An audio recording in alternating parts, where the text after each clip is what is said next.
Hello friend, আমি সুস্মিতা। আজকে তোমাদের মেথি পরোটা শেয়ার করছি।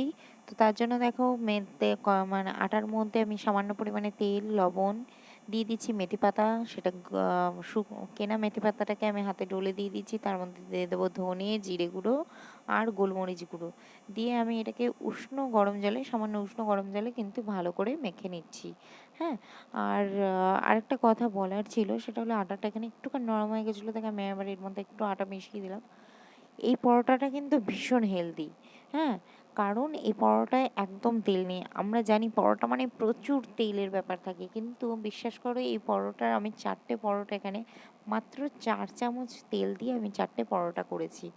তো দেখো, তার জন্য এবার আমি এই গুলিটা করে নিচ্ছি। গুলি করে নেওয়ার পরে আমি এটাকে কিন্তু তেল দিয়েও বেলবো না, যাতে তেলটা বেশি না যায়।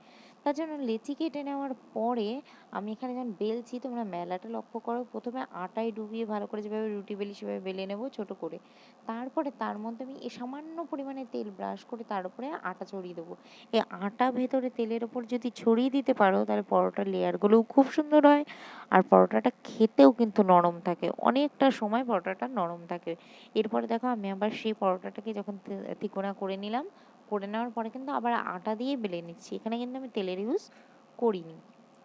তাওয়াতেও দেখো, আমি প্রথমে তেল দিচ্ছি না, প্রথমে পরোটাটাকে দিয়ে এপিট ওপিট একটু ছেঁকে নেবো ভালো করে। তারপরে পরোটাটা একটু ফুলে উঠলে তখন কিন্তু তেল দিয়ে হালকা করে একটু আবার ছেঁকে নিচ্ছি।